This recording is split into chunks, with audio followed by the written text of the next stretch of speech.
Are we live? Yeah, it looks like I it's think going. so. The countdown started and then it kind of went away. We're like, what? I don't know.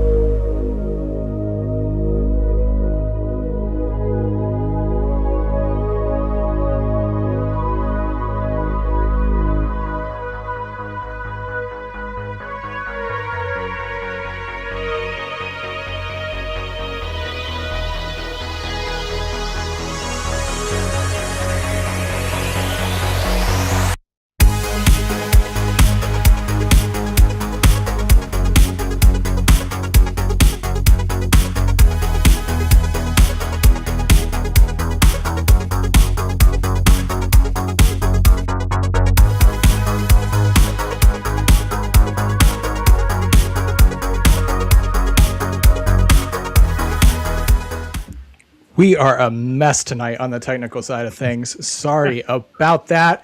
But welcome everyone to a brand new year of the Dread broadcast. I'm Tim.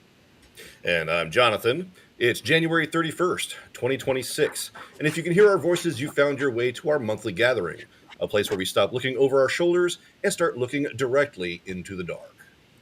And for those of you joining us for the first time, welcome to the fold. That's really what the Dread broadcast is all about. Once a month, we pull back the curtain and bring together content creators from every corner of the internet, from the depths of YouTube to the front lines of social media, who live and breathe the macabre. Think of us as the ultimate after-hours pub meetup. We've all finished our own shows, we filed our reviews, and now we're just hanging out to celebrate the genre we love with the people who love it most. You. It's a massive hangout with fans and a chance to discover your next favorite creator. We always hope that you come for one of us, but leave checking out at least two more. This community is only as strong as the blood we spill together. Tonight, that blood bond is focused on the horizon. Tonight isn't just about what kept us up last month. It's about what's going to keep us awake for the rest of the year. Exactly. We're breaking down the roadmap for the next 12 months of terror in our special episode, The Dread Forecast 2026. And we aren't doing it alone. We've assembled a massive panel of the best voices in the horror community to help us sift through the sequels, the indies, and the nightmares yet to be born. Joining us tonight, we have Aaron from A&B Horror Movies. Aaron, thank you so much for being here. Yes, hi guys. I'm very happy to be here. This is going to be awesome. Thank you, Tim and Jonathan, as always, for having me on.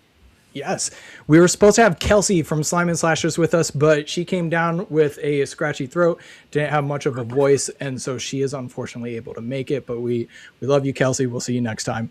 And then we have the duo behind Gutted Horror Podcast, Tony and Elise. Thanks for being here.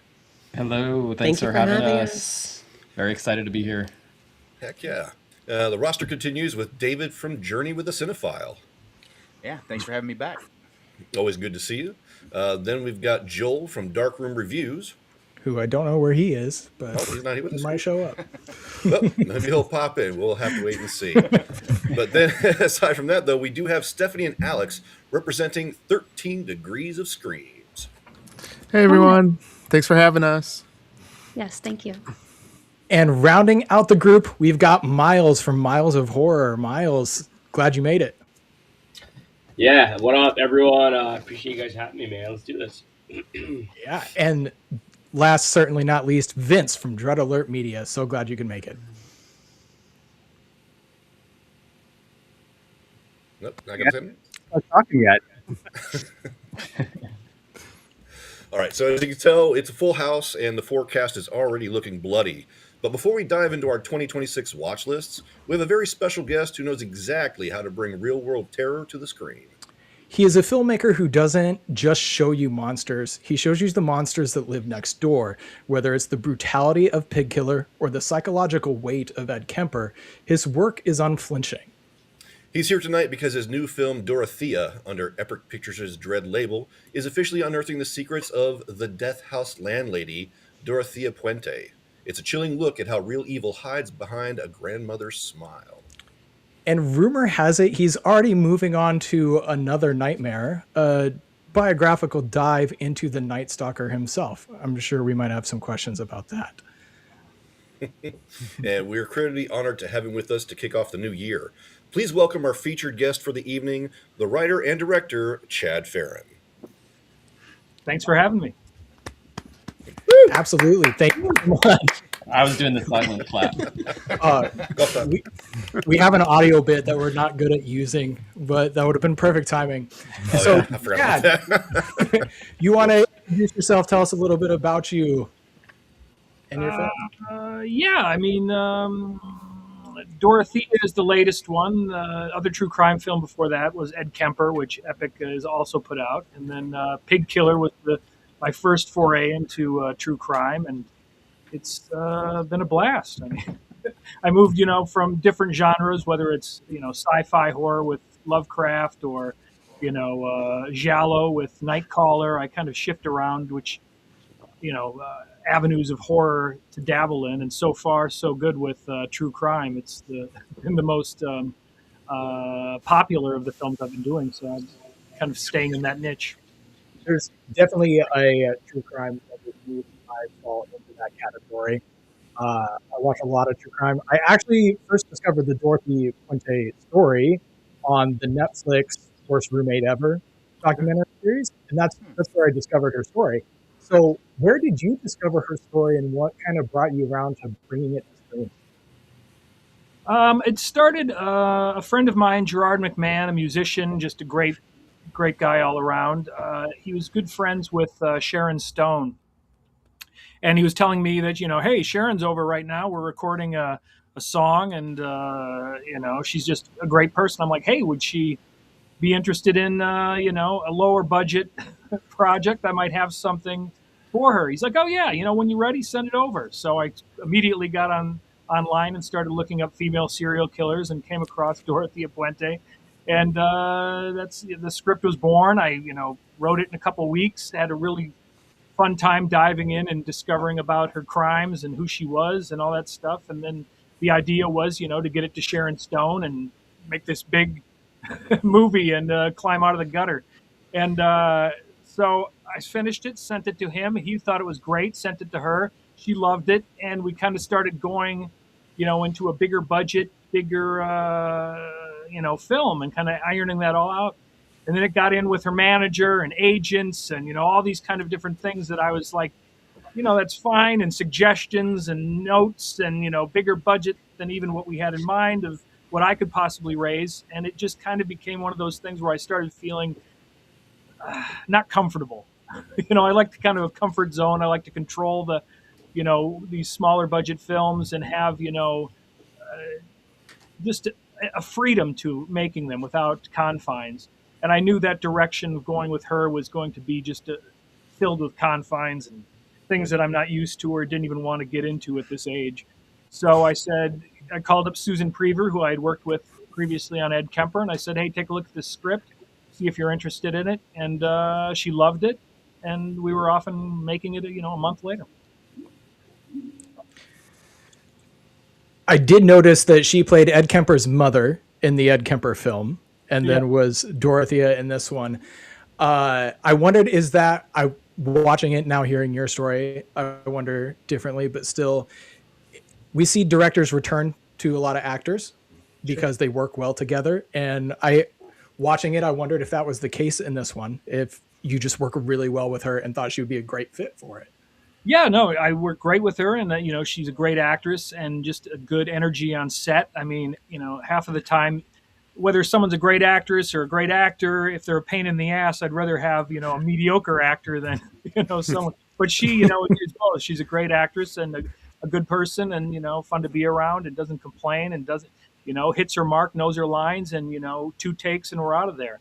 When you're shooting these things for, on $100,000 budget in 10 days, there's really not much time to find an actor or to coddle them or to say, give them motivation speeches for an hour. I need people who are going to get there. They're going to show up. They're going to be good. They're going to, and hit their marks and have a smile at the end of the day. And she hits all those boxes, and it's, always a pleasure to work with. Awesome. I have a question. Anyone else has other questions? Yeah, I can jump in here. Hi, Chad. Aaron here from A&B Horror Movies. When you choose a true crime story, what elements of the individual's lives do you decide to focus in on? So there's a lot of material, right, that you can consider. So like with Ed Kemper, you focused on his relationship with his mother. With Dorothea, you focus on her sort of defense mechanism when, if anyone gets too close, or whenever she senses sort of, I don't know, something might change her way of life, then she acts upon that. So how do you choose those nuggets like that you can really gravitate and hold on to in the film? Well, like with Ed Kemper, it was kind of, things that I could relate to, of having a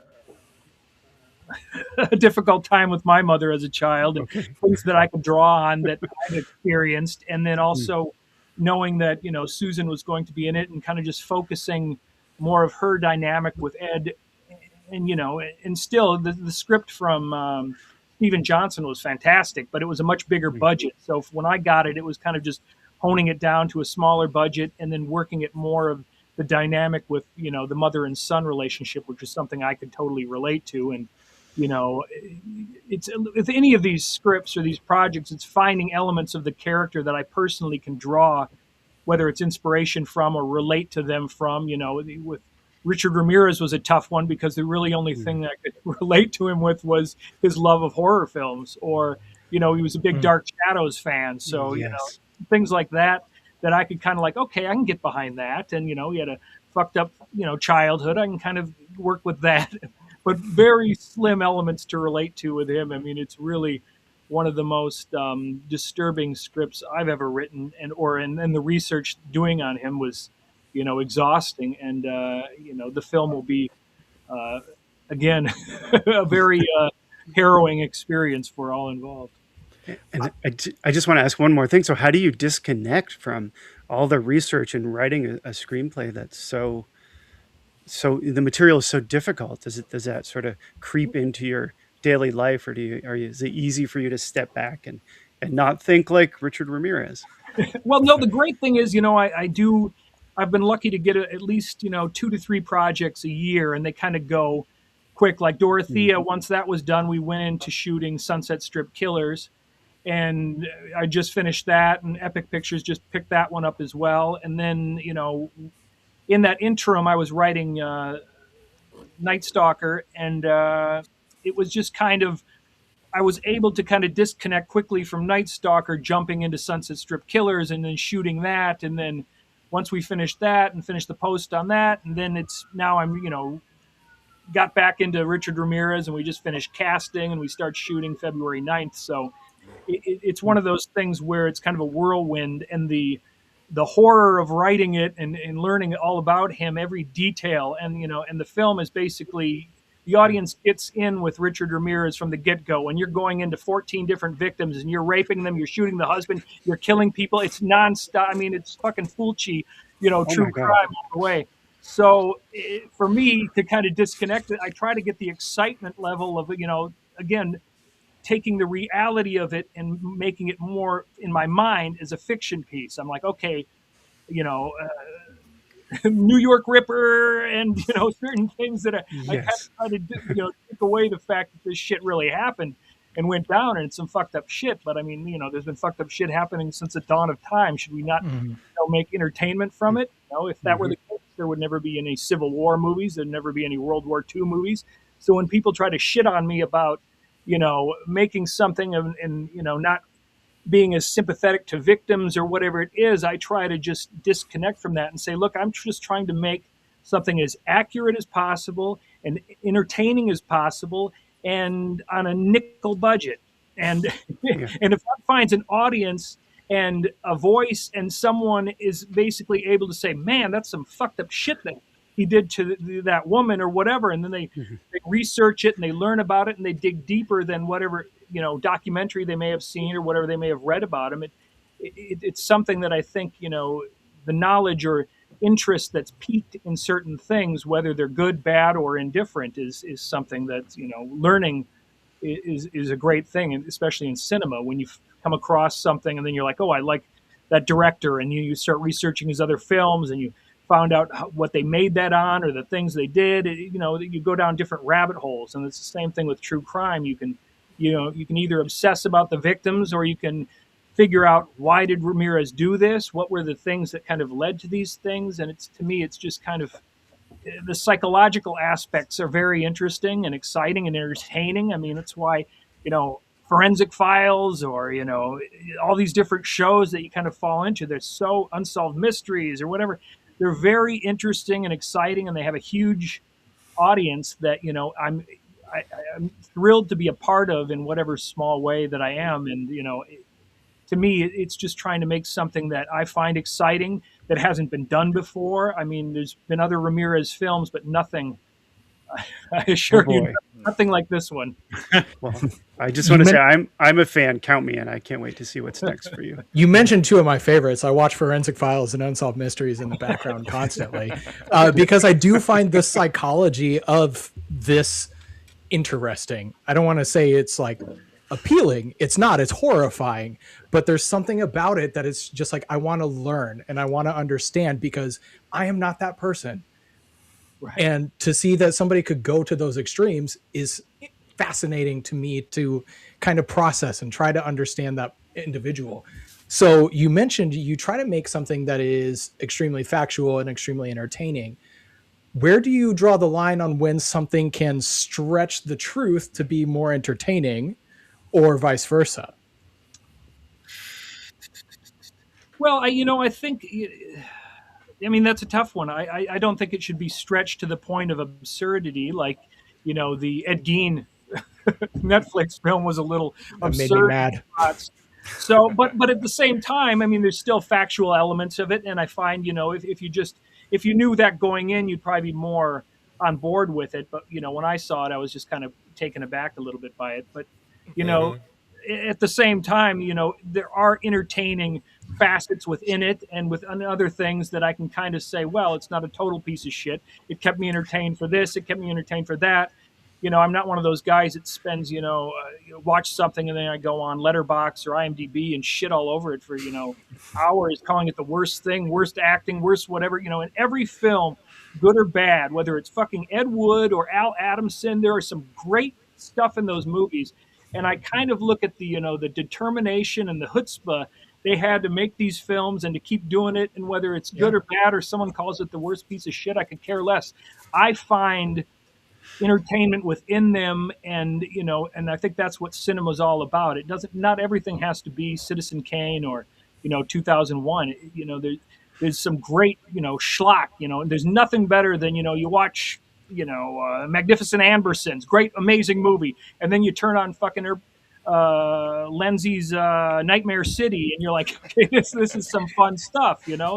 So for me, my taste is kind of all over the board, and it's just having a love for cinema. And then when you find out what, especially if they made it for a nickel and it's got these great things and the time constraints and the actors, going crazy or whatever it might be, and keeping it all together and getting it released. And, those are the things that kind of cement whether a film to me has got merit or not. So. Very good. Chad, it's great seeing you again. When you were on the Dread Alert podcast, we talked a lot about your visual influences and those beautiful split diopter shots. I wonder if you'd share that with the group here. What inspired your visual style on Dorothea? Oh, that's a tough one. Of course, Brian De Palma, was a big influence. So was, whatever happened to Baby Jane, and, any of those kind of older women films that Aldrich, made with Bette Davis and Joan Crawford. Those elements to me are kind of a Grand Guignol style, and that's kind of what I wanted to do with Dorothea, with a little injection of Goodfellas, the talking to the camera and those kind of things. Because for me, it was a great script to write, because there was a total freedom of, you're thinking you're making this for a big A-list star, and you're kind of going with this, I don't give a shit what the budget is. I'm not writing knowing that it's, we're making it for a nickel. There was kind of this freedom to kind of just do all these certain things. And then when she left, it was like, okay, now we got to take it back to a nickel, but I don't want to change anything. Let's try and see what making, a creatively free script, it was, in the millions budget for $100,000 budget, and let's see what happens. And, I had a great cast and a great crew, and we kind of pulled it off. And, it's a film I'm very proud of. And to me, but the beautiful thing about making numerous films, especially in a short succession, is you kind of let it go the minute it's kind of in other hands. Dread's got it, it's off, it's free from me, and I'm on to other projects. So if Dorothea does horribly or it gets shit on critically, I really don't care because I'm on to other things, and I don't let it, get me by, get me down, because before you'd make a film a year or every 4 years or whatever it is, and you'd be near suicide if the film, was getting, shit on or not making money or whatever it is. But now I've kind of, cut those shackles of, giving a crap what the audience thinks or whatever, because I'm on to another film. I'll still look at stuff and reviews and see, oh, that negative review has some good merit. Maybe I'll try, and pick certain things that I can try to learn from in the process. But at the same time, I don't let anything negative on previous films, really bog me down or bother me anymore. Hell yeah. Don't let haters ruin your vision. But at the same time, I try to, take in, if someone's got a good comment about something, why didn't they call it, Killer Grannies from whatever? And I'm like, oh, maybe that would have been a better market, and you start to kind of question certain things on more of a financial level than anything else creatively, because, for me, when you get a success, like Ed Kemper has been very successful. For me, it's probably my most successful film. They basically picked up my next two films. They just did a 3-picture deal with me. They're bankrolling Night Stalker and the Sam Little, and then Night Stalker Volume 2, which covers his trial and his death in prison. I mean, all these things kind of came together from, Ed Kemper. So Stalker Volume 2. It's the true crime that really kind of launched a solid foundation of my career at this moment, because before it was kind of like hand to mouth. You'd try to find investors, 10 grand here, 20 grand here, and, scrape at the bottom of the barrel to try to get something together, to get something up on the screen. And then when no one goes and sees it, or it doesn't make any money, it's just like, oh, that's in the toilet. But when you find something that's successful, like true crime, it kind of changes your whole perspective on what I once thought artistically and the merit of things. It became more of, okay, that's a great idea. Sounds like a great film, but is it going to make any money? Is anybody going to want to see it? And I start to kind of weigh things differently than I did before, because after having, something that's somewhat of a successful film. Because so many people, I had someone send me a film because they wanted some advice on selling it and whatever, and they spent like, $500,000, and I'm like, look, it looks good and it's all that stuff, but I don't think you're ever going to make your investors' money back. And that's a tough place to be, because I've been there, and you get these phone calls at 3 a.m. where's my fucking money?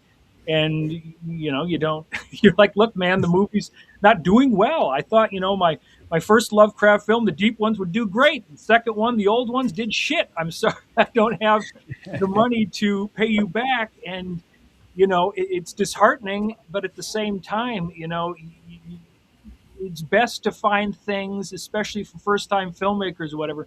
Make sure there's, an audience for it. I hate to be kind of that guy that, you should make what you want to make and put your heart into it and your soul into it. But at the same time, the producer in me is like, make sure that thing can make its money back, or you're going to get investors calling you at 4 in the morning wanting to kill you.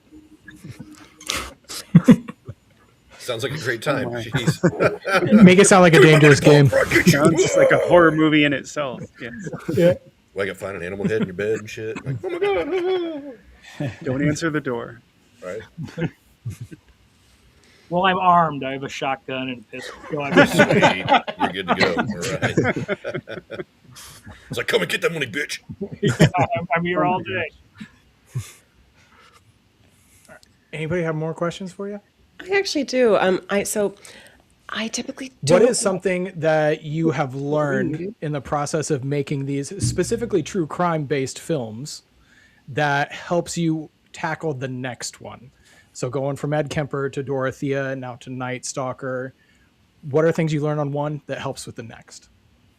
Well, I think, one big thing is the connections you make from one film to the other, especially like with the vintage cars and the wardrobe, who Jerry she did the wardrobe on the last 2 true crime films, and she's just top notch with getting this vintage clothes and all this stuff. And then, the cars and, finding the locations that fit the period. And they have the, pulling in the antique furniture and all the old TVs and all the kind of the fun stuff of this is, and just kind of narrowing that down to, instead of renting it from a prop house, it's like buy a TV on eBay for $10 or buy this on that for the, finding things and kind of amassing them, because that the budget's small and you can't afford to do the typical, rent a truck full of shit. It's like, here, I'll buy half of the shit and then use it on the next movie and the next movie and the next movie.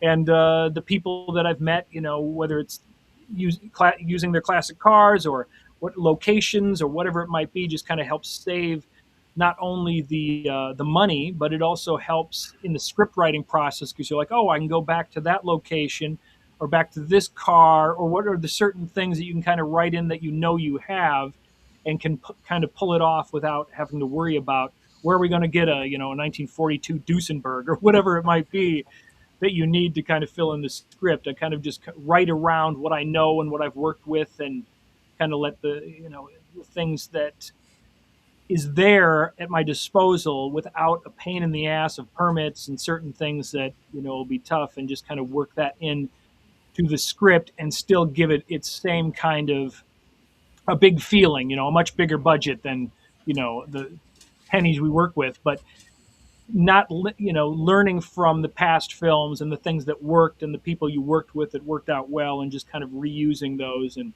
repurposing them as it may be.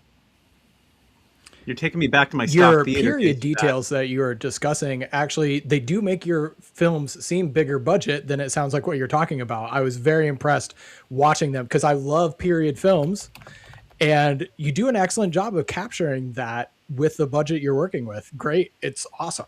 It's awesome. Oh, thank you. I mean, look, to me, that's one of the biggest things as a movie buff. There's nothing that draws me out quicker from any type of, period film that, like The Irishman is a perfect example. Here's a movie that's, $100 million, whatever ridiculous amount of money. And I'm watching this, and at first I can't get past the de-aging bullshit. But then they have a scene with like this 1955, pickup that he's driving. And he's like, it breaks down at the side of the road, and they pop the hood, and it's got like a 1972 radiator cap or something, much newer than 1955. And it totally pulls me out of the movie. And I'm like, what the fuck? They spend all this money, all this stuff. And I mean, maybe, 10 people may have noticed it, but still, that's something that, when you watch enough old television and old movies, and, I used to watch like 5 movies a day, and plus, and, Gunsmoke, Twilight Zone, and every fucking show as a kid. So I'd have a detailed eye on little pieces of whatever, the set might be, whether it's a rotary phone in the back or whatever it is. So I'd kind of know, most people in 1985 wouldn't have a rotary phone, but a lot would, because they didn't switch over. So there's certain things that I nitpick when I do these, and, having the budgets on these, being so small, 90% of the time I'm doing art department as well. So I get all the props, I get all the set decoration, and we kind of just throw it all in together, and then we do this. But it's one of those things I try to meticulously, it's like, oh, there's no 3-prong outlets, get rid of that, or, certain things that, I'm a stickler for that, some people might get and some people might not. But for me, that's an important thing to get it right, just to know that I'm like, it's true to the era for me, and and not something that someone can call out on for being inaccurate. They may think it's a piece of shit movie, but at the same time, I don't say that, hey, well, I felt the period was correct. They didn't have something else, or whatever it is. Elise, did you have a question? All right. Does anybody have one more question before I ask the last one? Oh, I did have a question. I don't know if you can hear me. Yeah. Okay. Yeah. I wasn't sure if my mic was on or not. Just really quick on the aspects of the period aspect. I did notice in Ed Kemper that the hair, the makeup, the clothing was excellent. And that is something that pulls me out of a movie, a period piece. If the actresses have too full of eyebrows, and I'm just like, okay, that looks too modern. Or if their hair looks perfectly blown out and smoothed down. I'm like, no, that really took me out. I mean, I know the Fear Street series has an audience, but that is one that I've noticed. I'm just like, oh, the hair's too perfect. So really great work on the hair, the makeup, and the wardrobe. But I wanted to talk about with Ed Kemper, that you really made him human for this character who is deplorable and does these really awful things. The dialogue that you have between him and his mother, the little quips that he has back to her, they all seem so real. But there's one moment that I was like, wait, did that actually happen? With the third hitchhiker, where he's kind of bumbling because he's new at this and he locks himself out of the car. Is that something that in your research you discovered? Did this happen, or is this just kind of encapsulating the aura of him being new at this? Well, that's one of the things. When I first got the script from Mike Muscal, who has produced the original Ed Gein and the Hillside Stranglers, and he had that slew of true crime films in the early 2000s, and he said, "Hey, are you looking for another true crime film? I've got Ed Kemper, written by Stephen Johnson, who wrote Ed Gein." And I'm like, send it over. And he sent it over. And being a true crime fan, I knew about Ed Kemper and I knew a lot about his backstory. And reading the script, I'm like, this is right on point. It's very accurate. It's whatever. I just, again, went through to kind of make it fit our budget and to bump up the mother-son relationship. But then when redoing my research, I came across the story of him, how he locked his keys in the car, and then she ended up letting him out, and his retelling of that whole story. And I'm like, I've got to put that in the script. So I put that scene in as told by Ed in one of his prison interviews. And it was one of those things that also in doing that, learning and then going back, that, he only had sex with these victims when they were dead. There was never when they were alive or any of that stuff. So he killed them first. And so it was just kind of fixing some of that in one of the other scenes and, trying to, again, be as true to it as well. And it, again, is one of those things. It's hard to believe, but, I think when she was so young, she was like 15 years old. And I think, when you look back, even now, I'll look back at things. Oh my God, why did I do that? Why did I blow that stop sign? Or why did I do these things that, led to incarceration or numerous bad choices in your life, or things that if I would have done that, they'd still be alive. Or if I would have done this, I'd still have money. Certain things that, you made a mistake, and unfortunately she paid for it. It's one of those things where most of the audience are like, oh my God, grab the gun, shoot him in the face, all these things that you wish you could do but you didn't do. And whether it's fate or whatever it is, certain things you have a split second to react to a lot of things, and you made the wrong choice. And and I think the way that you wrote him and the way that he's acted and portrayed by Brandon Kirk, I think he does seem so unassuming. I could see how somebody in his presence would not believe that he'd be capable of doing what he does, and I think that's portrayed well in the film.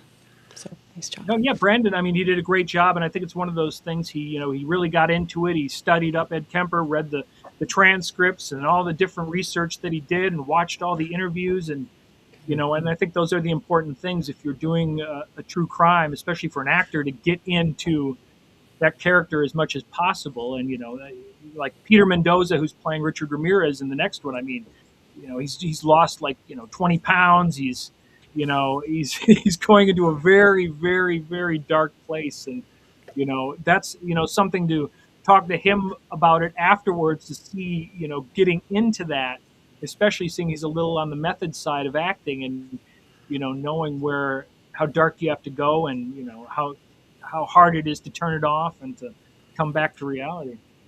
And at a certain point, you have to kind of keep an eye on him, like, hey, everything all right? Look, I try to stay as far from actors and people as possible until we get on set, and then it's like, okay, let's do this. And there's a full energy and a thing. A general, I don't think, wants to hang out with troops, before the war, but once they're in war, they kind of get all buddy and commiserate on the misery of the whole aspect, or the joy of it, or whatever it might be.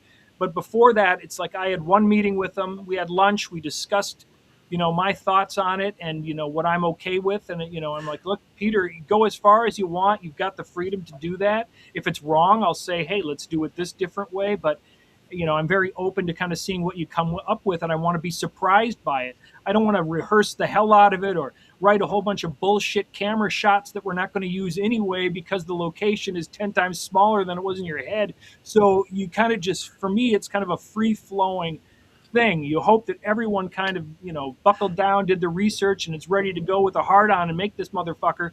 Or, and you go in there full thing and take what it comes to you, without having it all pre-planned. I mean, I already know one of the locations is a real ball buster. So when we get there and, they start saying, hey, you can't do this or you can't do that, or we just heard gunshots, then you kind of just switch what your mind vision of it was and say, okay, now we got to kind of do this a little softer or a little quieter before we get the police called on us. And, so for me, it's just kind of, taking it as it comes kind of way without kind of over analyzing it and overthinking it. All the overthinking it and analyzing was done in the writing of the script, kind of pulling it all together. But once on set, there's kind of a freedom to what comes with what may. And, if an actress is like, what, I'm not going to do this nudity. And I'm like, well, you said you're going to be buck naked and sodomized and thrown over the thing. And then, all these different things. Then you changed your mind. So instead of screaming about it, I would try to figure out a way to make her comfortable and make it work. And a lot of the times the scenes come out better, than you would have even imagined because you're open-minded to, whatever may be. Tim, can I jump in with one last question? I have to ask. Well, I have to ask. This will be your last. It's kind this of will be your last one, Chad. Okay, last one. It's kind of fun. I know you've worked with Brinke Stevens on a couple of films, and she's a horror legend, horror royalty even. What is it like working with her? Oh, man, she's fantastic. I mean, it's one of those things where they get there, she has such a great energy and very, positive. And then she's a good actress. She looks great on film. The camera likes her. All these certain things that click, and you're like, oh, this is a no-brainer. 2 takes, she's great. She's done. Thank you. Hug. Goodbye. Call her up for the next one.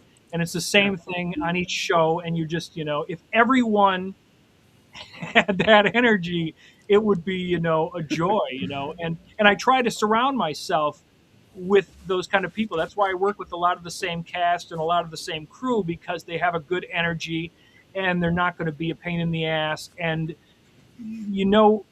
that they're going to give 110% and they're going to love being there and they're not going to complain or whine about shitty food or whatever it might be.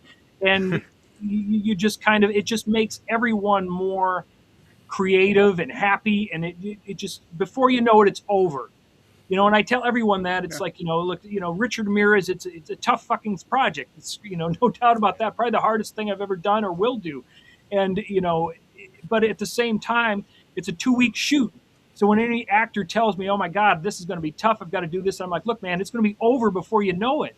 And then it's going to be done and it's going to be either great or it's going to be a piece of shit. But it'll be over nonetheless. And that moment of pain and, frustration or whatever it is, instead of letting it get you down or whatever it is, just be like, it's going to be over soon. But on the other side, take that, if it's a good shoot and it's a good energy and you're all having a good time, it's one of those brief moments where, again, it's also over and you hold it as a positive experience and a positive, energy that you kind of take with you to the next project, and you do it. I mean, I did a film called Parasites that was shot all downtown in night shoots from, like 6 p.m. to 6 a.m. for a week with the scummiest of the scum of the fucking earth.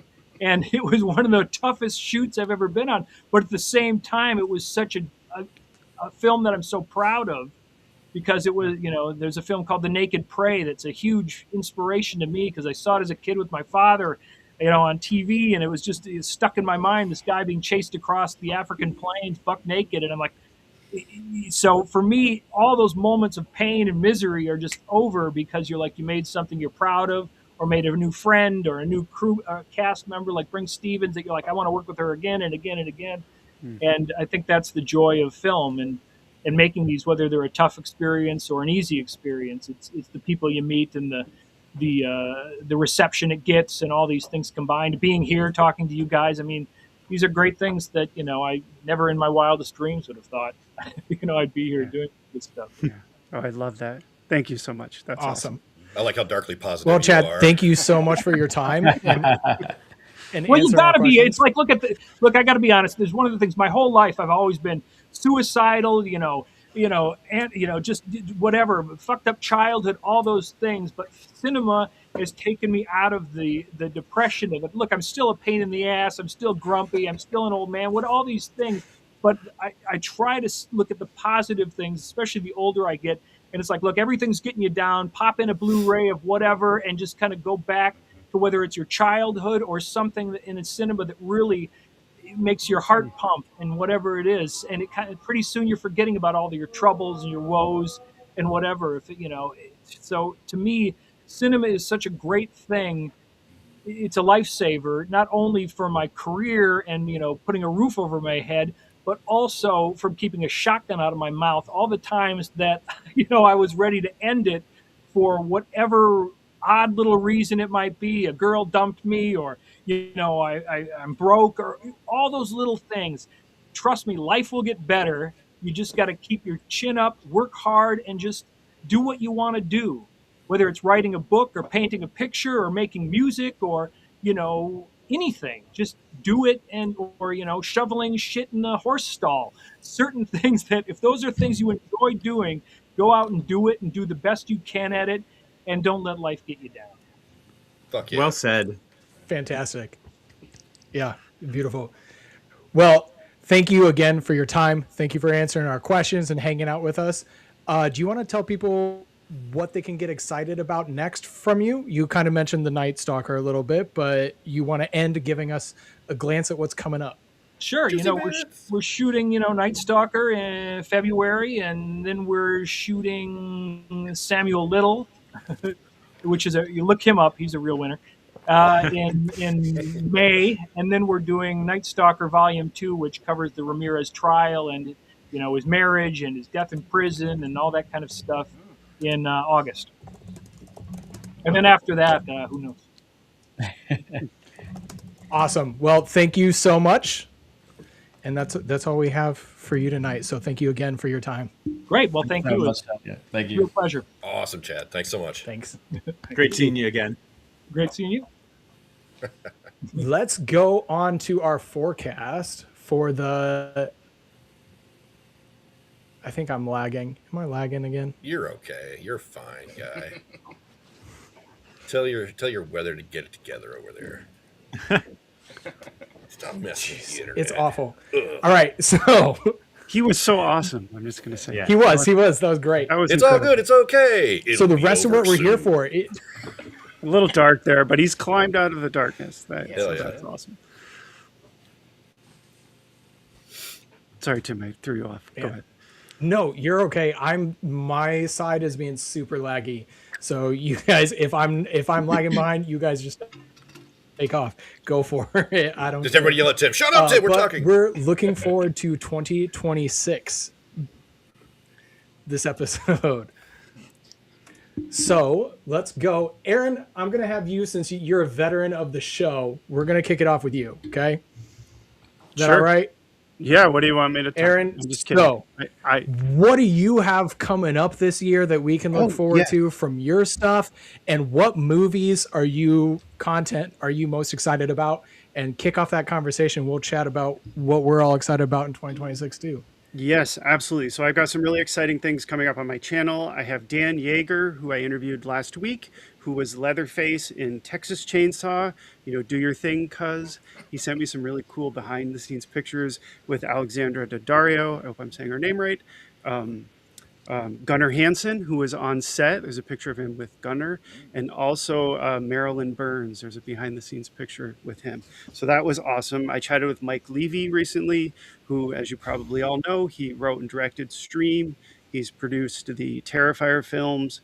And I also did a panel interview with the director and cast members of Meat, M-E-A-T, which is a queer slasher that was absolutely fantastic. The killer is all done up in these like studs, and he's like shiny.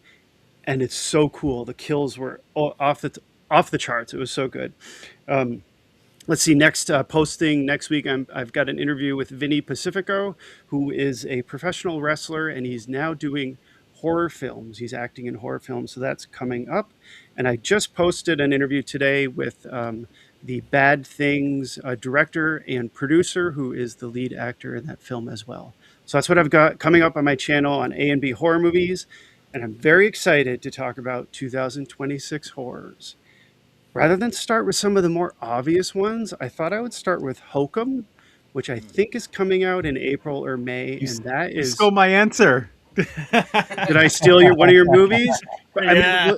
What I thought we could do is just kind of have an open discussion, right? I'm psyched about Hokum. Damien did Caveat, which I love, the scariest freaking bunny ever. And he did Oddity last year, which was just fantastic. And now he's going into sort of like a witchcraft area, right, Vince? I'll let you jump in, Vince. What were you going to say about Hokum? The trailer was absolutely terrifying. That face, I don't know if it's like a bunny face. I don't know. I'm signed up. Eyes. Yeah, with the eyes. Oh my goodness. Yeah, I'm signed up for everything that Damian McCarthy has put out and will put out. So Hokum was just my #1 most anticipated film this year. You have good taste, my friend. You always do. Oh, you're too kind. Thank you. Well, I also have Scream 7 on my list, so does that count? Of course. So yeah, Hokum, I can't wait to see that. Damien McCarthy, if you haven't seen his other films. I know most people have seen Oddity, but Caveat is a fantastic film as well. In fact, I fell in love with that film when it first came out, before Oddity, years before Oddity came out. Let's see, Evil Dead Burn, I'm excited about, coming in July. I don't want to steal other movies from everyone else. I'll say one more. I think Psycho Killer, coming out next month, I believe. Looks pretty damn cool if you ask me. So I'm psyched about that too. That's one of our picks. Psycho Killer. Yeah. And then, no, it looks good. Do you want me to keep going? I don't know. Does someone else want to jump in?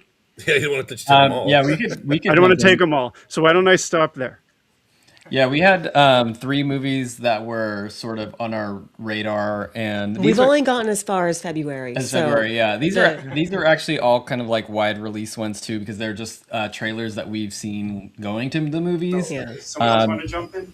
I don't want to take them all. So why don't I stop? We got a little bit of I can hear myself. Yeah, I think it's just like whatever we just said like 30 seconds ago is now playing. These are actually all kind of like wide release ones. I'm wondering, something going on in it's Tim's end with the difficulties he's having. I don't know. Oh, that's all right. There's some feedback from him. Psycho Killer is definitely one of the ones that we're looking forward I'm excited to see George. Am I live yet? No, I'm still lagging, aren't I? Oh my gosh! You guys just chat. Go for it. I'll get caught up eventually. He'll be back. He'll make cough come out. Oh goodness. You were saying Psycho Killer. Psycho Killer. Psycho We're all Killer. excited. Yeah, all excited for it. Excited for that for sure. I mean, Georgina Campbell, I think she is a leading lady, and I was disappointed in the role she was given in Influencers this past year, and so I'm excited to see her take the lead again in Psycho Killer. Yeah, and who doesn't love a sort of satanic crime drama? I mean, we had Long Legs. Is that 2 years ago now? 2 years ago. So yeah, I mean that looks like it could be a lot of fun. They're dropping names like Seven in there. It's like from the writer of Seven. And 8mm. And 8mm. I'm like, okay, you have my attention. Yeah, and Malcolm McDowell's in it. What? Okay, Nice. cool. And then the other one that I was curious about was Luc Besson's new Dracula movie, which I think has already been released in Europe. I haven't really heard much from like any sort of like critical reception of it, so that might not be a good sign. But it looks like this sort of epic love story with horror, and Luc Besson has just done some amazing works. Fifth Element, The Professional. I haven't seen too many of his recent movies. Even like I don't think I've seen Lucy or Valerian. So I don't know if it's going to be sort of like a Rennie Harlan kind of thing, which might be a little segue into our other pick. But it's like they made a bunch of great movies back in the 2000s. You stop it. Rennie Harlan is back, and I'm excited. So yeah, I want to hear this, Elise. I want to hear this. So, a little movie called Strangers Chapter 3 is coming out, directed by the one and only Rennie Harlan, who we all know from Die Hard 2 and Deep Blue Sea, Cliffhanger. Yeah. I have to admit, I did not enjoy Strangers Chapter 1 that much, but I went to go see Strangers Chapter 2 because, like, whatever, I'll see it. And I was actually pleasantly surprised. I loved just this. We are following Madeline Pesh as she is put through the ringer. We have like 6 different locations and very minimal dialogue to like clutter all the stuff that she's going through. And I loved her performance. I can't wait to see her again. And I can't wait to have more Richard Brake, hopefully, and see Rennie Harlan do his thing. And we know that this is a hot take because we've seen so many social media people citing Strangers Chapter 2 as the absolute worst movie of 2025. Not true. Give it a chance. So, I think one of the things that we just heard from Chad, where it's like, all these movies, whether it's a big budget release or a low budget release, there's something is to like, good or something that are appealing to an audience. Yeah. And it's like, no, they couldn't get a real boar. They got a CGI boar. But do I care? Not that much. If you like movies like Meth Gator and Meth Gator, that's good. I love Meth Gator. Yeah. Many people might mention Animals that and comparing a drugs. Strangers film to Meth Gator is the problem here. Well, when I was watching it, I was like, okay, this is like Halloween 2, and then we have a little bit of like a Revenant thing. It's like The going Revenant, on. but lower budget. When she gets out of the woods, I don't want to spoil too much, but after that, I was just like, nah, I can't get on board with it. I don't know if I could give it as high of praises as Elise is giving it, but after a rewatch, I did appreciate that extended chase scene. Yeah. So My review is not that bad. Not that bad. Give it a chance. We came on this channel to say that it is not the worst movie of 2025.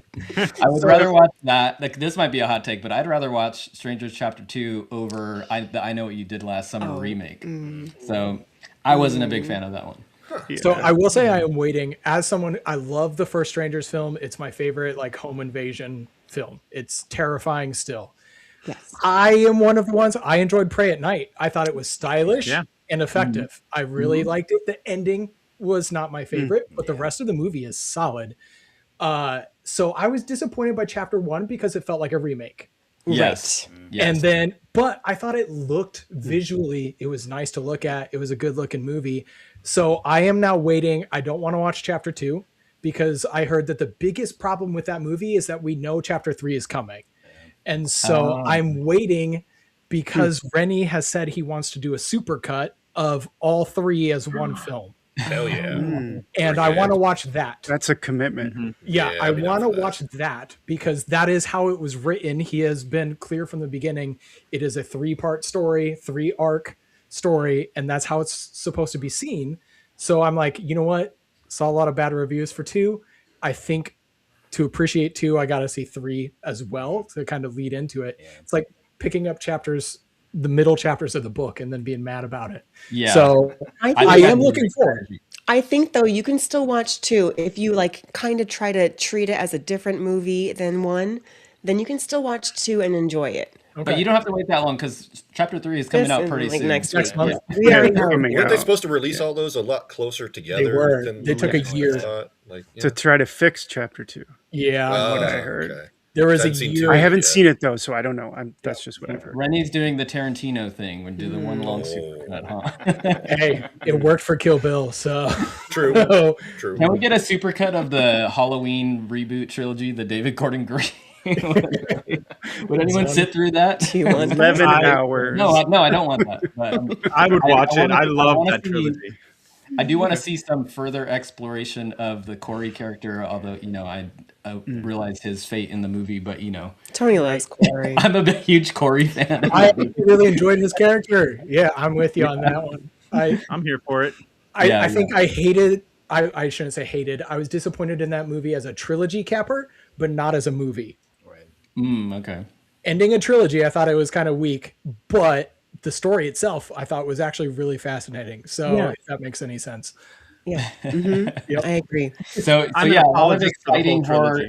just in this month, because I think Psycho Killer is February 20th Yeah, in US. Dracula and Strangers Chapter 3 are like February next- 6th. Like next week. We've got Next our tickets. week. We're Wow. ready. Yeah. My review of Dracula just went up today. I thought it was visually stunning, and there were some very unexpected sequences in it. But overall, I feel like it treads a lot of the same ground as you would expect. Although it sets the story in Paris, it is a very French film. But if you like The Fifth Element, you'll probably like Dracula. Okay. I don't know. I It's like not- the period vibes. I saw him and I was like, he's kind of cute. Let's go for it. There's another thing that's kind of happening right now where it's like the Frankenstein coming out and the other, it's like the hot Gothic classic horror monster. revival. It's like gothic, but it's Yeah. got like a sexy vibe to it. Like I feel like that's really in fashion right now. Yeah, It's 100%. always been my taste. hot monster. Hot monsters, yeah. Yeah. All right, when I was glitching out there, did I miss anybody else who... Did we go from Aaron to Tony? And I think Elise? we've just done Aaron and then us. Okay. Yep. Yeah, that's where we're at. No worries. I thought this episode was going to be much more conversational as we just talk about what we're excited about, but want to make sure everybody gets a chance to plug who they are and what they're doing as well. Yeah. So let's go. David, welcome back to the show. Yep, thank you. Just for me, what I try to do is this year is going to be, I'm going to be focusing mostly on my show with years that end in 6. So that way I can next year do a kind of top like 100 of everything that I've watched since starting the podcast to kind of break it down that way. It gives me a little bit interesting look at the decades as I go all the way back to 1926 and then watch as many movies as I can in that amount of time. So that's kind of what this year is going to be looking like for me. And for a new release coming out, I'm not sure when, because I know this got pulled and it's supposed to be coming out a little bit later. And I saw this at a film festival 2 years ago. But Dooba Dooba, if you like found footage films, this one is weird and wild. And I really hope this ends up coming out this year just because it's going to be very polarizing. I'm going to say that right now. But how different this thing and it does, because the whole basis of this, if people don't know, is that I think she might be in college. She goes to babysit this girl that is a teenager, but she has some emotional problems, and her family has these cameras all around the house that catches most of the footage. And she ends up trying to see if she can sneak out of the house to go off with this, with her boyfriend, and things just kind of get weird and off the rails from there as the parents show back up, and just weird things that they intercut with that one. So that is one I would say to kind of keep on your radar, especially if you like found footage. I hear great things about that one. Yeah, me too. There's a lot of buzz I've heard recently. I've seen some reviews popping up about it. I'm intrigued. Yeah. This was the first I've heard of it, but I'm glad you put it on my radar. Awesome title, right? Dooba Dooba. I saw something about it being Sounds like Kept something you all names like that. shouldn't say. Or- Go ahead. it was supposed to come out actually I think this month, but it's or next month, thought it but was it's been January, shelved yeah. for like quote for unquote for a good reason. So I'm not sure what that's all about. Oh, Right. I bet. I Eli thought, Roth. like, is that just Eli like a Roth is marketing probably thing? taking it on. No, I think David was alluding to that he was saying it was like polarizing. Is Oh. that correct, David? Yeah. The movie, I just think people are either going to love it because it's found footage and just kind of how they do it, or they're just going to be like, it's weird. I don't like it. So I kind of think so I'm kind of curious to see if they ever release why they're shelving it and what that good reason is, unless it's just to try to create buzz for it. I mean, if that's the case, I hope that works out for them, because I think that'd be pretty cool, especially if it gets more people to see it. Yeah, definitely. Right on. All right. I think I'm going to interject here. Let's see if I can show it. What I'm looking forward to is this release, not those ads. Wonderful. So this, I don't know if you can gosh. see it. The Abbott and Costello horror collection on 4K from Kino Lorber. All right. I don't know. This is what I was raised on. So our Halloweens, mom would bring home Abbott and Costello meets Frankenstein. Abbott and Costello Meet Jekyll and Hyde, all those movies. This is what we were raised on. Last year, about a year ago in February, Kino Lorber announced they were doing that film or that horror collection specifically. And they said it was supposed to be available in the fall of last year, and then it wasn't. So, and I can't find any more news on it, but I'm really looking forward to it becoming available this year. It's my hope.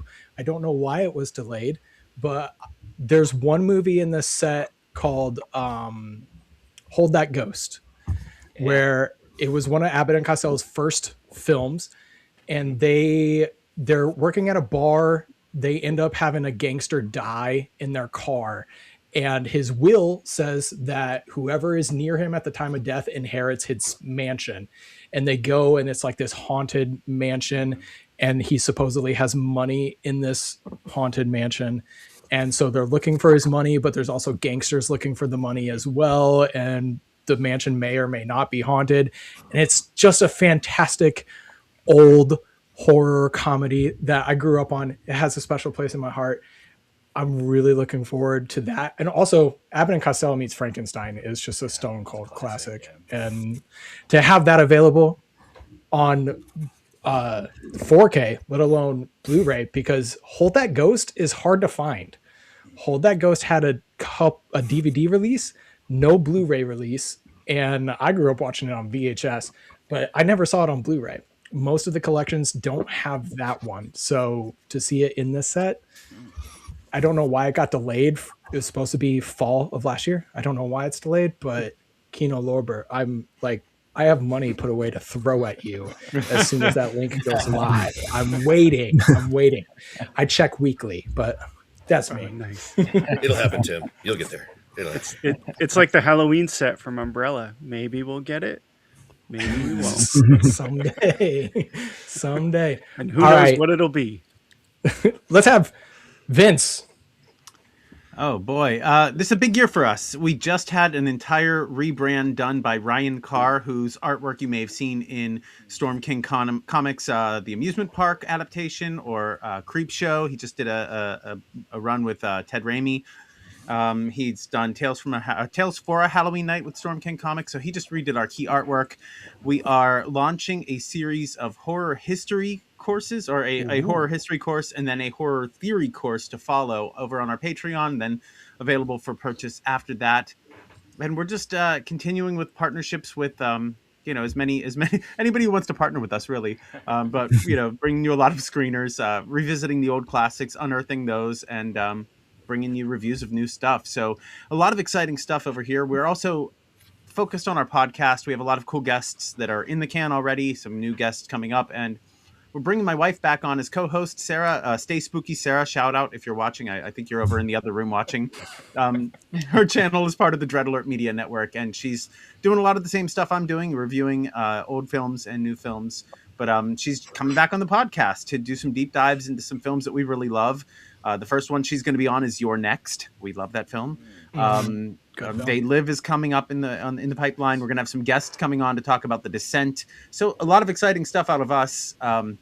And I'm very tired with our newborn and our toddler, but we feel that horror is a great way to explore the fears that we have as a society, a great projector screen, if you will. And I think there's a lot that maybe there is to fear out there as a society, no matter what your views are. So I think horror is a very important thing right now, and we're looking to be a small part of the bigger horror community that's making that accessible to people. What I'm looking forward to this year, outside of all the cool stuff I just mentioned, the unnamed Jordan Peele film. The Mortuary Assistant looks amazing. I know that's based on a video game that I did not play, so I'm coming in spoiler free. Good.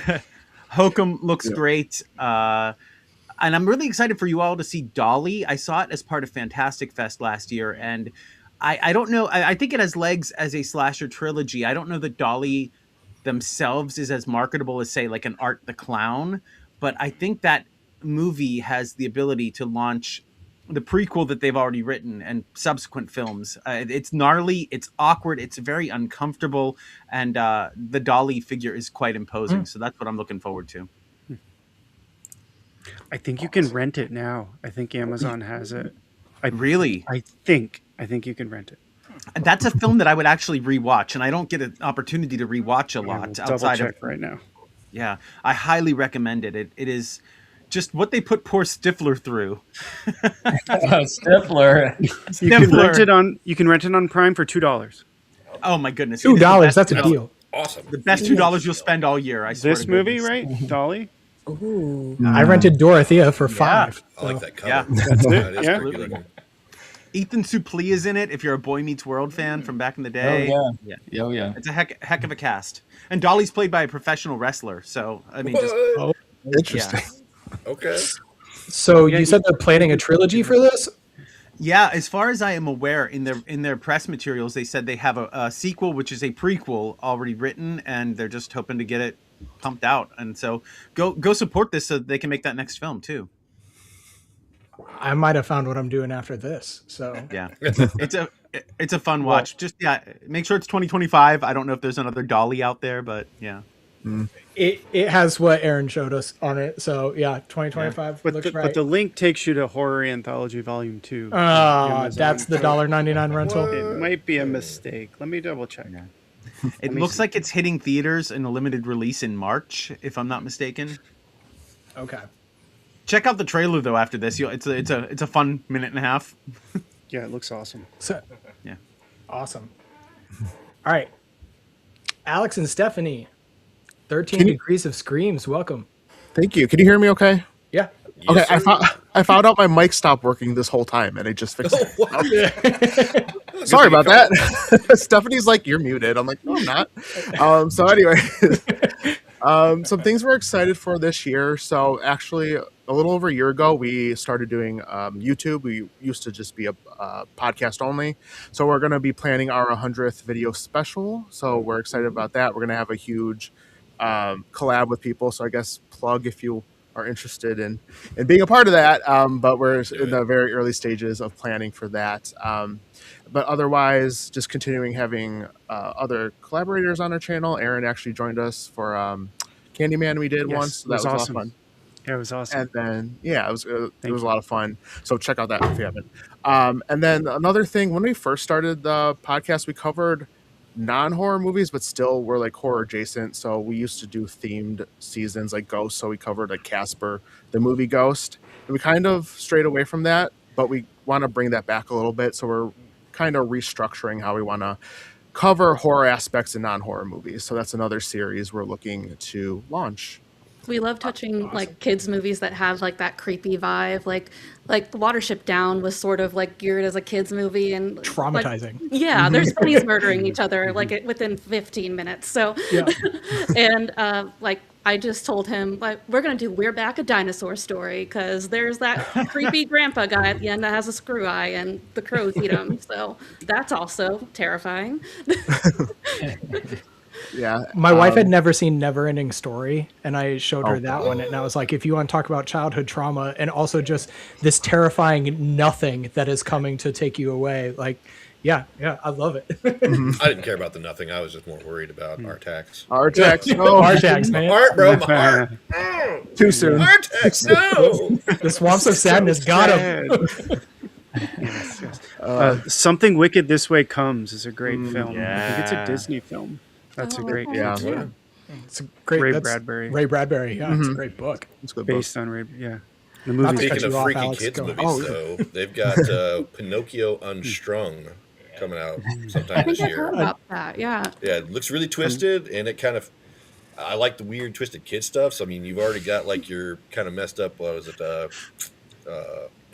Pooh Bear Bambi. and Popeye. Oh, and yeah. I think it's other in the movies. Pooniverse. Yeah. Pooniverse. Steamboat Yes, Willie. that sounds so bad. So many ways you can take that. Well, I heard Bambi came out too. I haven't seen Bambi- that one. Yeah, Bambi but- the Bambi was Wreck-It awesome. Ralph was awesome. good. Yes. Oh, yeah. Was it? It was fun. And there was had no- Peter Pan.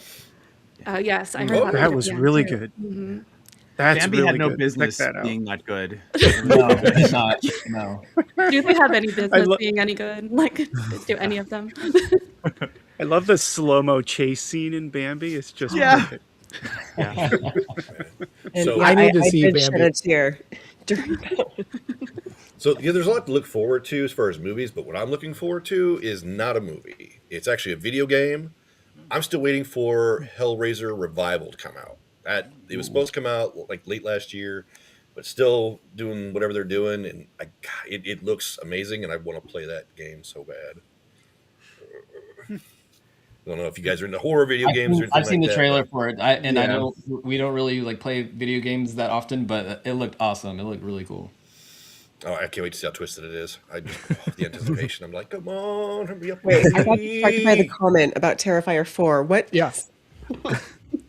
I'm so sorry, Jonathan. What were you talking about? You're good. Go for it. Yeah.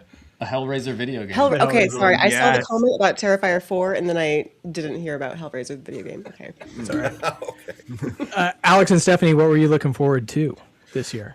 Yeah, out of the things that weren't already mentioned, I'm actually kind of interested in Flower Vale Street. And you can talk about things that were mentioned too. Oh, okay. Bring it up. We're talking about it. Well, Scream 7, I'm a huge Scream fan. I like them all. Evil Dead Burn, super excited for. So I was excited for Silent Hill because I am a huge Silent Hill apologist, like the original. But I've just heard not great things from anybody, so I don't know if anyone has seen it yet. I still kind of want to watch it, so I'm excited to potentially see that. I saw it. I know some people that I've seen complain that had issues with it is that its basis is obviously like Silent Hill 2, and I didn't get too far into playing that one just for whatever reason. I thought it was okay. Like I enjoyed my time enough with it. I just have some issues with some of like the tropes that they use where I'm like, okay, we've seen this done elsewhere and just better. But I mean, I thought it was at least worth the time to check it out. Okay. Yeah, I'll probably still see it just because I'm a fan, but I'm just a little weary now. But maybe since the bar is so low for me, maybe I'll just like it because I'm just expecting absolute garbage. But I think I'll still have a good time with it. We were also looking forward to Hokum as well. That was mentioned. Werewolf. I don't know if anyone mentioned that one. No, but I was going to. But you go ahead. I'm excited for that movie. I just watched the trailer today. I thought it looked awesome, and I know Alex was excited for it as well. Also, we were looking. Oh, go ahead. Already? Yeah, I think so. I don't know if it was kind of just like spliced together with like other stuff though. Oh, it might have been one of those. Is the Alex? werewolf sexy? I would assume so. Isn't it played by Aaron Taylor Johnson? I don't think we have a choice. Like, yeah. Okay, because it's continuing with this, this theme of the classic universal monsters that are it kind of has have to this be, massive right? sex appeal to them. Another one we were excited for was the sequel to Ready or Not. I don't know Yes. how everyone feels about that, but we really loved it. Like, especially the second time we watched it for some reason. And just that family is like so chaotic and funny, like the killing family, obviously, and get their heads blown off at the end. And then I guess there's more of them. So Yeah, I'm excited to see where this goes because the way they ended Ready or Not was so much fun and such a it was whiplash, going into it, and then the ending hits and I'm laughing hysterically. And I just wonder where can you surprise us with Ready or Not 2? Where can you bring that element into it? Because they had me with the first one, but I'm very interested in the sequel. and they even got the kids like running down the hallway. You can hear them like pop their heads pop at the, out of the room. So I was like, it's going for generations. So Spoiler alerts, but it's an old movie, so yeah, sorry. Yes. But they also are releasing one that's called They Will Kill You. And that's coming out in like the end of March. And I was like, this feels like Ready or Not. Like, woman gets hired as a maid in a hotel. Guess what? It's a temple to Satan.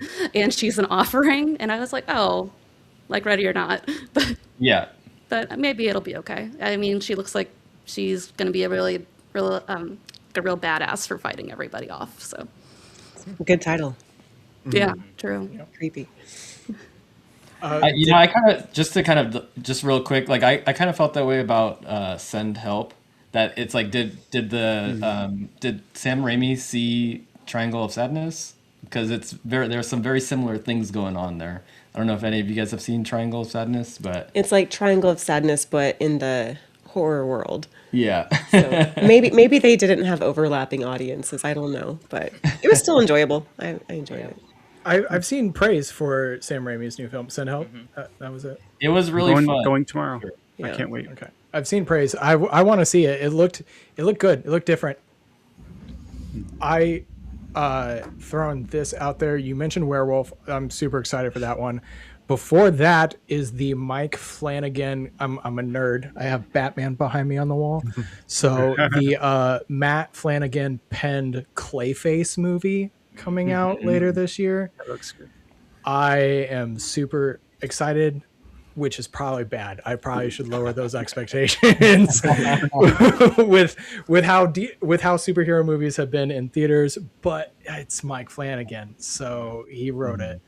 I know he's not directing it, but he still writes really good stuff, and he has mentioned basing it on the 90s animated series that was superb, and kind of being inspired by that and The Fly. So putting those elements into it, you have a concoction that I am really excited to see where this goes, where Mike Flanagan takes Clayface inspired by the Fly movie. So that's thrilling to me. That's a winning combination. I just hope it's good. Same.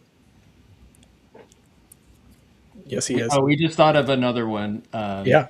So Obsession, the new Curry Barker. I think that's Yes. his name, Curry Barker. So he's done like YouTube horror shorts, and there was one last year, a couple years ago, that was called Milk and Cereal. That was amazing.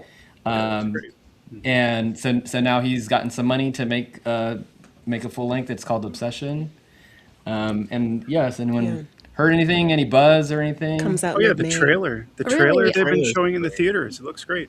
I just looked it up because I had put it on my list and I was like, wait, it says it came out in 2025 though. So maybe they're just talking about like what they released to the festivals or Yeah, usually like the Oh, festival release. probably. Yeah, the yeah. festival But the release. trailer looks awesome. Sounds like it'll be really creepy. Yeah. So there's another movie that I wanted to plug, and that is called Body Cam. If you're a fan of Brandon Christensen, who Night of the Reaper, his film just came out on Shudder, I love that one. 2025. His new film, Body, and he also did Z, Superhost, Puppet Man. I think they're all on Shudder. Body Cam is about these two police officers, and it records through their body cam. They go to a house call. Things go very wrong. There's some supernatural elements to it, and it's shot in kind of like a found footage, real time style, and it's awesome. I loved it. That's coming out in a month or two. That sounds If awesome. anyone else has seen it yet? Yeah, I got Have to you catch seen it at a it? film festival. I really liked it too. Yes, it's so Yeah. good, right? Mm-hmm. So good. I swear, David and Aaron, you guys watch so many movies. I'm sure some of you others out there, but I know Aaron and David the best, but I don't know how you do it. I don't have time to watch all these movies. I'm jealous. David posts a movie review like two times a day. I swear, you probably get one in before breakfast, don't you? Multitaskers of the highest order. Well, Aaron, speaking of the movie that you just mentioned, the other one that I was kind of thinking about, it's already been released, but Night Patrol, that's like the new Justin Long, and it's like cops, and they're like I a haven't secret seen it though. society of Vampires. vampires. Yeah. So I was it curious good? about that one too. We haven't been able to see it. I think it did get a limited release Was in it our area. released? Yeah. Dang. But it's probably out of theaters. Or, the limited releases, they're in the theater for maybe a week, maybe two if you're lucky. Yeah. But If Netflix has their way with it, even less. we actually recently dropped Netflix. We are protesting Netflix. So we didn't really see, we had to go to a theater to see Frankenstein actually. But you saw it. On the You big saw it the screen. superior way. We saw it on the big That's screen. Yeah. awesome. And Yeah, was we- it fantastic on the big screen? It was beautiful. I can't say it was my favorite. Movie. Was I the loved monster the hotter on the second big screen? chapter. Oh yeah, so hot. He was It was very hot and glorious. yeah. Yeah, his version, his chapter 2 was wonderful. Yeah, the chapter 2 was wonderful. Yes. Yeah. Someone posted a figure of Frankenstein from the movie, the Netflix movie, yesterday, and I first thought it was Gautier from his music video. Oh my god! the painting. Quite funny. Just I a would monster to that know you in used many to know. parts. Yeah, I think my That comment looks really confused her.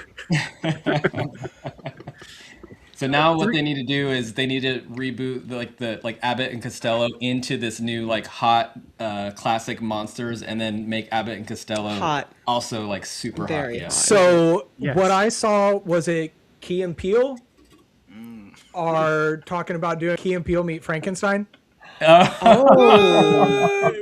I that. think I heard about that. That would Yeah. be super absurd, but probably funny as hell. Yeah, and it's being called the modern like Abbott and Costello meet Frankenstein, and I'm here for I it. would be here for it. When was the last time we had a great horror comedy like that? We've had great horror comedies, but not ones that really use those known Frankenstein like characters. You know, Yeah. I'm ready for that. That'd be so much fun. And we get the return of this scary movie franchise this year, don't we? What, number 7? Yeah. Yeah. It's been what, over a decade since 6? Too long. And are the Wayans brothers coming back for that one, or more involved? Because I don't know if they were super involved in the last one. I think Elise and I tried putting it on number 5 or something, and it was not watchable. It was pretty bad. Scary movie But I 6.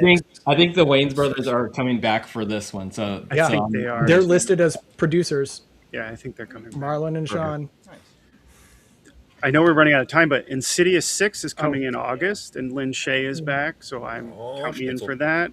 Resident Evil, apparently in September, that Zach Kreger is doing, from what I looked up. And Which one that more- scares me. That scares me. Zach Kreger. I love Zach Kreger. I love. It is an both- odd match, right? I love both of his films, but him doing a licensed film, hitting a licensed property, that always scares me because like you're sometimes. worried it's like a paycheck movie. Well, he has been very clear about like he's passionate about that. He enjoys Resident Evil, but I was just worried about kind of like what Chad was talking about. Like once you get more people in, there's stipulations and things you can't do, and so how much of it will he be hand tied, and how much of it, or will they be like, hey Zach, people love Barbarian, people love weapons, go for it. You know, I hope it's fantastic. I want it to be fantastic. But Kreger touching a licensed product scares me. So The strength of his movies were the unique narrative structure. So I wonder what he can do within that universe with his own style, honestly. I'm definitely curious. It's definitely one I will check out, but I'm apprehensive. Just like Scream 7, I'm very apprehensive about Scream 7. I know we've floated that one around. Yeah. Because I was loving what they were doing with Melissa Barrera's character.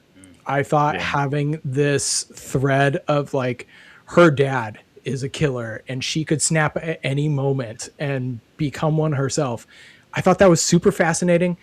I thought it really was a different trajectory than Sydney.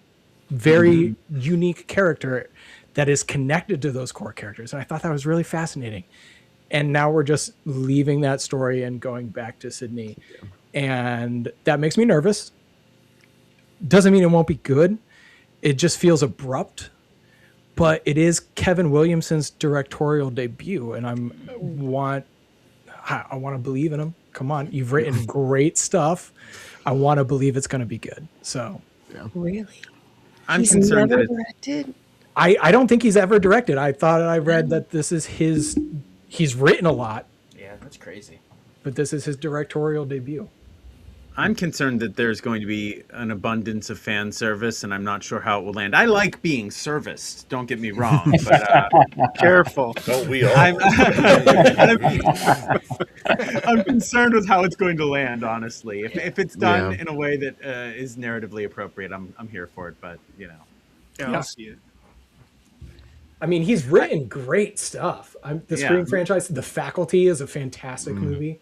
I actually really enjoyed Sick from a couple years ago. Yeah, Sick was good. Same. Yeah. Sick was Well, good. apparently he has directed Teaching Mrs. Tingle. I don't know if anyone saw that with Helen Mirren Oh, okay. from 99. I didn't want to say it. I was on the tip of my tongue. I was like, you're probably wrong about that. But yeah. Well, I mean, that was a long time ago. So it is like his directorial debut in like a quarter of a century. And was Teaching Miss Tingle horror? It Yeah. was like The poster teen looks like it horror. might be. Yeah, like teen high school horror. horror. Okay. Yeah. So I'm give him a shot. Give him a shot. I wanna believe it's gonna be good.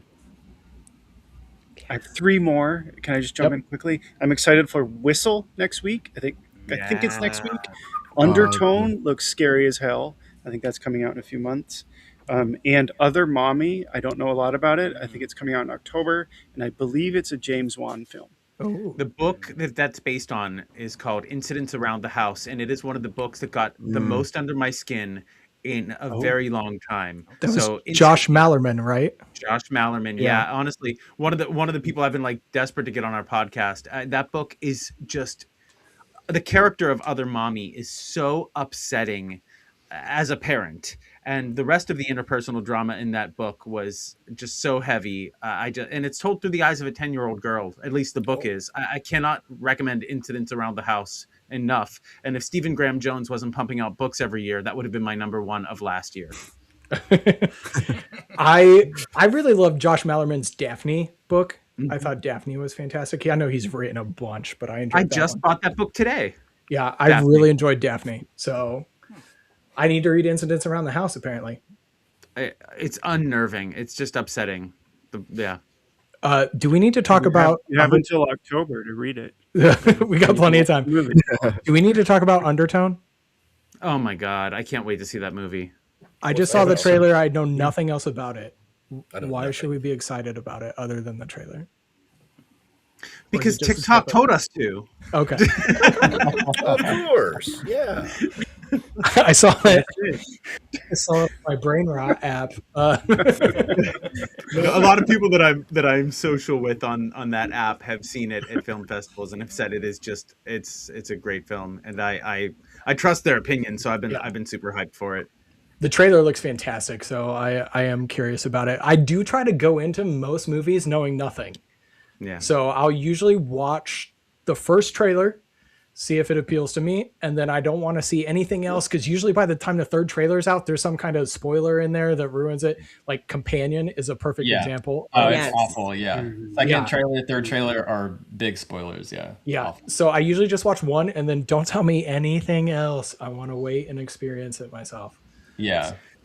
Alex and I just talked about that on a recent episode. Like, give me 30 seconds to a minute tops. Like, I don't want to know that much. Like, just yeah. Let me vibe check it. Yeah. Teasers are always really good. Yeah. Actually, just show me like your Pinterest board for it, and then I'll kind of know the vibe. Yeah. Maybe the log line, and we'll move on. Yeah. Aaron, you mentioned the James Wan film. Is he directing that one? I don't know. I know he's attached to it. I'm not sure if he's the director. Because I know last I heard he was working on directing. He was doing Creature from the Black Lagoon. Is he sexy? As his probably it's it's gotta fit the modern theme. We need to know. Sexy Okay, Gilmore. no, he's not. Guillermo del Toro already did the sexy creature from the Black Lagoon. He did. He did. Oh my gosh. Which It's makes sense Rob that he would Savage. do the sexy Frankenstein. Yes. Rob Savage, who did Host and The Boogeyman. Yeah, Oh. you're right. So the next thing that Juan is directing is The Call of Cthulhu. Sign me up. That is what's on his list. Is that gonna be sexy?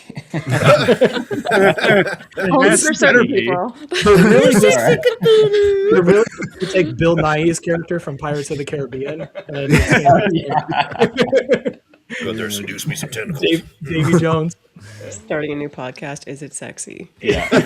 Amazing. This is sexy. The horror. I think you're edition. onto I love it. something. James Wan produced it, but he did not direct it. So he's Okay. attached to it as a producer. Has anyone heard of? So Elise and I saw a movie at a festival that we really enjoyed last year, and we're not sure if it got a release, but it's called The Red Mask. Did anyone hear of this or see this? It's No, sort of I like a don't think it's meta been released slasher, yet. I would say. Yeah. In to compare it to like all of the Scream reboots, I was like, this is actually like what I want Scream to be, more so than the Scream sequels. So we won't say anything, but keep an ear out for The Red Mask, because we saw it last October at a festival, and it was great. And I thought that it would Maybe it didn't get distribution. Yeah, maybe. Well, maybe it'll get like a video on demand release Yeah. or something like that. But if you, we enjoyed that. If So you we'll hear say anything nothing about but the that- title, The Red Mask. Yeah, the Red Mask. Look, That is a good one. I don't think it has gotten distribution yet, or Did you it see hasn't it? come on. Yeah, I enjoyed that one. right? Yeah. Nice. That's good. Yeah, and we haven't heard anything. So yeah, I know sometimes it takes a couple of years Yeah. even for it to get picked up. But Yeah, there's not much showing up on IMDb for it either. Dang.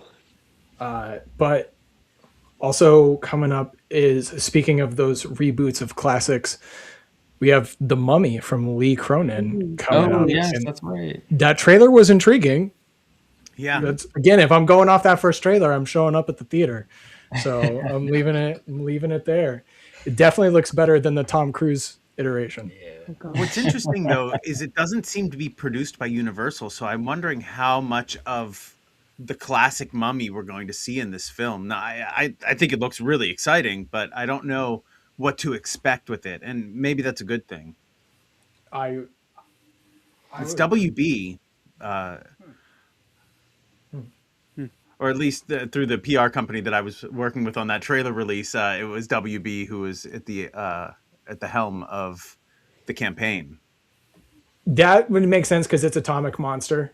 It's Blumhouse. So that, and I guess technically the title is Lee Cronin's The Mummy, not The Mummy. So, And so I don't think it's going to be sexy because it's not maybe the traditional Mummy. Pass. Yeah. if he doesn't wake up with abs, I'm out. I don't want to see it. The reveal when the wraps come off is just a six pack. He's got a six pack. He's been working out in the grave. Yeah. No, this Mummy, just looking at the trailer on my other screen, does not look sexy at all. Yeah. It looks freaky though. It looks satisfyingly freaky. That's a miss. Then they missed out. Yeah, didn't get the memo, right? Missed the opportunity. To be fair, it shouldn't be.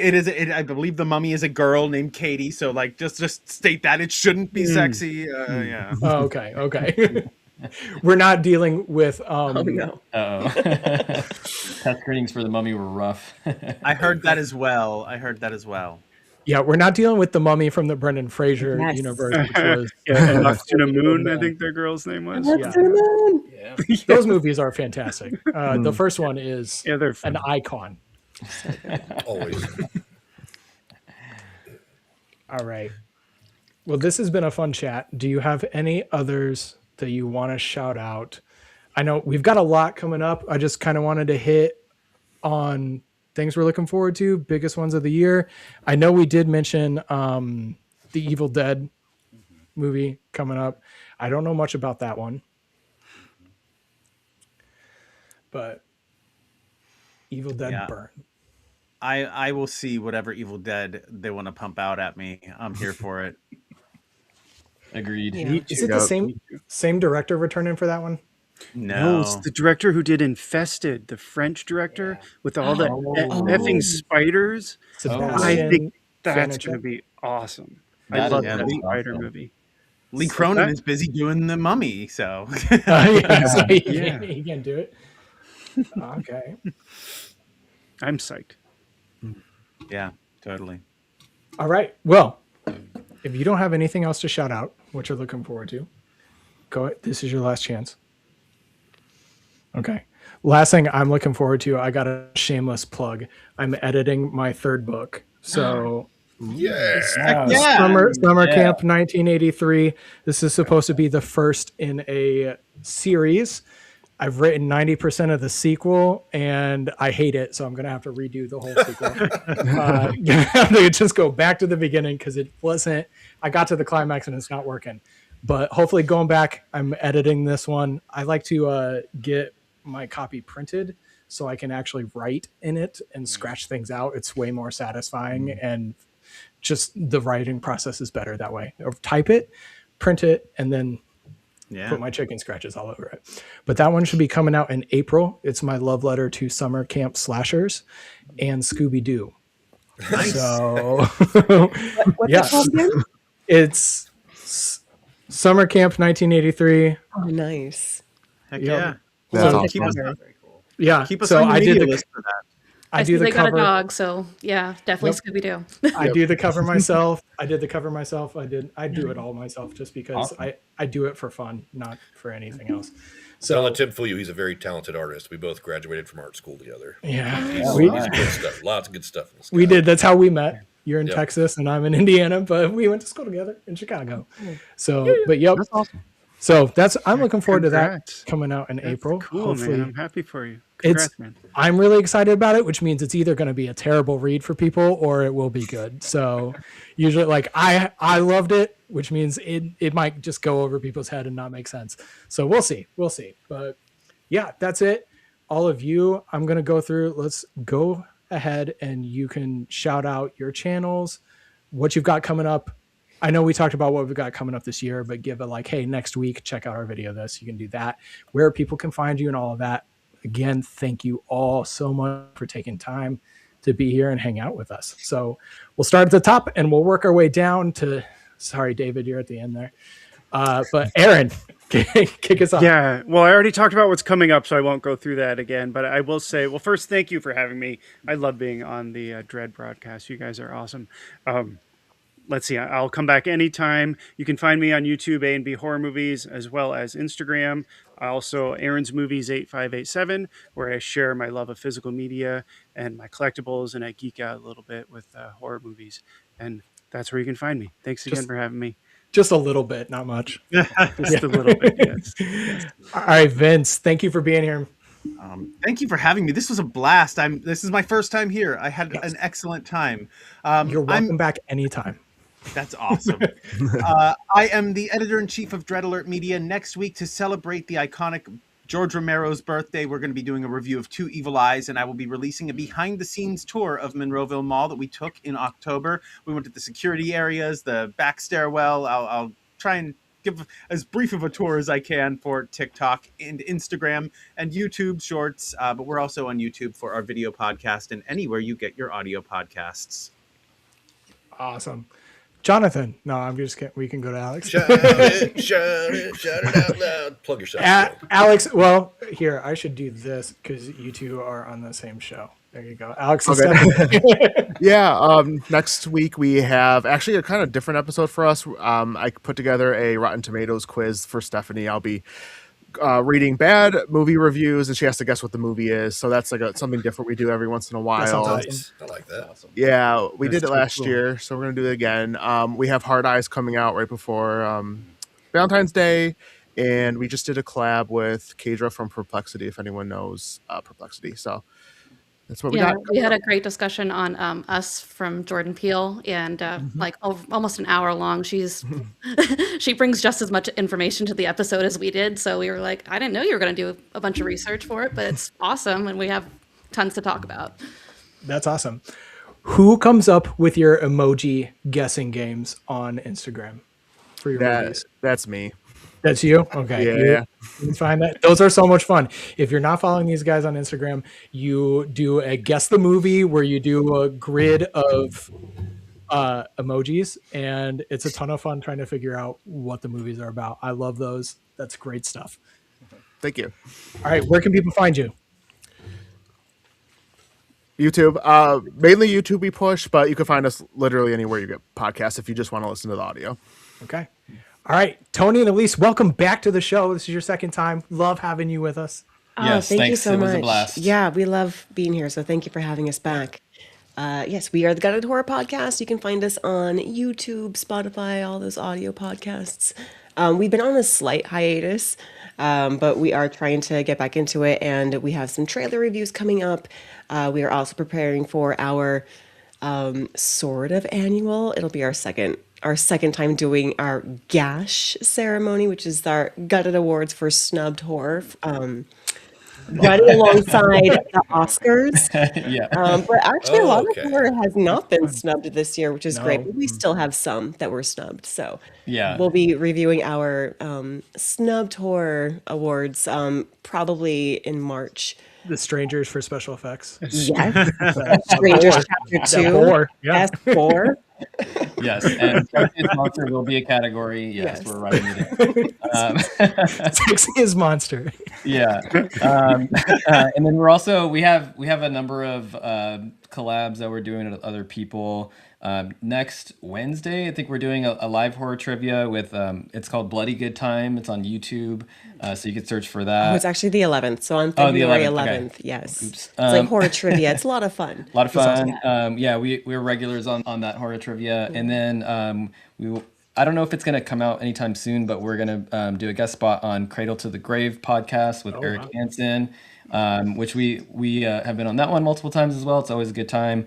And then we are also doing a little guest spot on Horror Hour with the Hannahs. Yeah, they're having a Valentine's Day episode about love in horror movies. And so we're going to do a little segment for their episode, their Valentine's Day episode. So we're not sure when those will be released, but at some point. So yeah, if you follow any of those channels, then keep an eye out for us on those. Awesome. Great stuff. All right, and David. Yep, for February, I like to celebrate women in horror for for half my episodes, and the other half I also like to do, since it's also Black History Month, I try to feature women and Black directors for all of the episodes. Makes it tough for new releases since I always pair up a new and an old movie, but I try to do what I can there to get creative. Outside of that, you can find my podcast, Journey with a Cinephile, anywhere that podcast, and I also have it on YouTube as well. Yeah. And Jonathan, do you want to say what we've got going on, or do you want me to? No, yeah, absolutely. So come check us out at The Average Reviews. We will be streaming on Wednesday evening. We'll be going episode 3 of our 4th season for The Average, covering Brad Pitt and the Bullet Train. Awesome movie. Come check us out. Participate in the chat. We do want participation as much as possible, because without you guys, what's the point? Average Reviews for social settings. Be part of it. We'd love to have your interactions. We just did Death Spa with Aaron. That was last week. That was so much fun. That was oh my god, episode. that was awesome. So we do we do more than horror movies, but I love horror movies, so we do a lot of those. But yeah, we're branching into some action this year. We've got some sword and sorcery stuff from the 80s coming up. So I think we're doing Willow, Masters of the Universe. I think David's joining us for Masters of the Universe. Yes. Kelsi, who was supposed to be here, is joining us for Willow, and we're going to compare the novelization to the movie. So I purchased that because her thing is books too. So we're going to talk that. And Martial Arts May. Nope, we've got martial arts films. So we've got some great fight films going on in May. And then I'm looking forward to our summer camp slasher series, where we do The Burning and then all 3 of sleepaway camps. Fuck yes! I love sleepaway camp. We're doing those. That's what we've got coming up this year. But next week we're doing a little bit action movie detour with Bullet Train, and we're looking. Any Rennie Harlan episode? Not yet. No. All right, but I think that's it. Again, I can't thank you all enough for coming out, hanging out with us, and hopefully you had a good time. I had a good time. I just look forward to hanging out and chatting every month and getting to know all of you a little bit better. And hopefully